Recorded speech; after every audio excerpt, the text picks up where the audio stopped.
Petrol ಹಾಕುವಾಗ ಹೊತ್ತಿ ಉರಿದಿದೆ Omni car. ಶಿವಮೊಗ್ಗದ ತೀರ್ಥಹಳ್ಳಿಯಲ್ಲಿ ಒಂದು ಘಟನೆ ನಡೆದಿರುವಂತದ್ದು. ತೀರ್ಥಹಳ್ಳಿಯ ಹೊನ್ನಾವರಪುರ ಗ್ರಾಮದ ಬಳಿ ಓಮಿನಿ ಕಾರು ಹೊತ್ತಿ ಉರಿದಿದೆ. ಪ್ರಮುಖವಾಗಿ ಪೆಟ್ರೋಲ್ ಅನ್ನ ಹಾಕುವಂತಹ ಸಂದರ್ಭದಲ್ಲಿ ಇದ್ದಕ್ಕಿದ್ದ ಹಾಗೆ ಬೆಂಕಿ ಹೊತ್ಕೊಂಡಿರುವಂತದ್ದು ತೀರ್ಥಹಳ್ಳಿಯ ಹೊನ್ನಾಪುರ ಗ್ರಾಮದ ಬಳಿ. ಮೊಹಮ್ಮದ್ ಸಾನಾವುಲ್ಲಾ ಎಂಬುವರಿಗೆ ಸೇರಿದಂತ ಓಮಿನಿ ಕಾರು ಮಂಗಳೂರು ಆಸ್ಪತ್ರೆಯಿಂದ ಶಿವಮೊಗ್ಗಕ್ಕೆ ಬರ್ತಾ ಇದ್ರು. ಓಮಿನಿ ಕಾರ್ ಮುಖಾಂತರವಾಗಿ ತೀರ್ಥಹಳ್ಳಿ ರಸ್ತೆಯಲ್ಲಿ ಪೆಟ್ರೋಲ್ ಖಾಲಿಯಾಗಿದೆ. ಅಂತಹ ಸಂದರ್ಭದಲ್ಲಿ ಪೆಟ್ರೋಲ್ ಹಾಕ್ಸೋದಕ್ಕೆ ಹೋಗಿದ್ದಾರೆ. ಪೆಟ್ರೋಲ್ ಹಾಕ್ಸ್ತಾ ಇದ್ದಂತಹ ಸಂದರ್ಭದಲ್ಲೇ ಇದ್ದಕ್ಕಿದ್ದ ಹಾಗೆ ಹೊತ್ತಿ ಉರಿದಿದೆ, ಬೆಂಕಿ ಕಾಣಿಸ್ಕೊಂಡಿದೆ. ಸದ್ಯ ಪ್ರಾಣಾಪಾಯದಿಂದ ಪಾರಾಗಿದ್ದಾರೆ. ಓಮಿನಿಯಲ್ಲಿ ಒಟ್ಟು 5 ಜನ ಇದ್ರು. ಕ್ಷಣಾರ್ಧದಲ್ಲೇ ಓಮಿನಿ ಹೊತ್ತಿ ಉರಿದಿರುವಂತದ್ದು. ಈ ಹಿನ್ನೆಲೆಯಲ್ಲಿ ಸಣ್ಣ ಪುಟ್ಟ ಗಾಯಗಳಾಗಿದೆ ಓರ್ವರಿಗೆ. ಇನ್ನ 4 ಜನರು ಗಾಯಗಳಿಂದ ಪಾರಾಗಿದ್ದಾರೆ. ಬೆಂಕಿ ನಂದಿಸೋದಕ್ಕೆ ಅಗ್ನಿಶಾಮಕ ದಳದ ಸಿಬ್ಬಂದಿಗಳು ಕೂಡ ತೆರಳಿದ್ರು.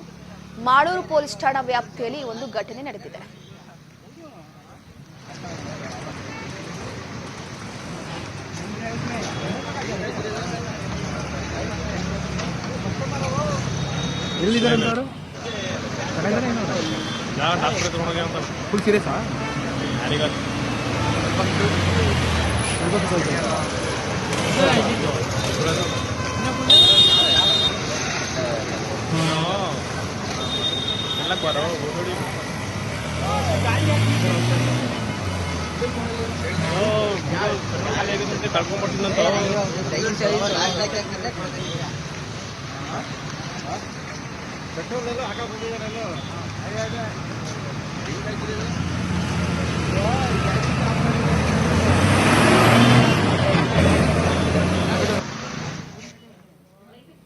ಎಸ್,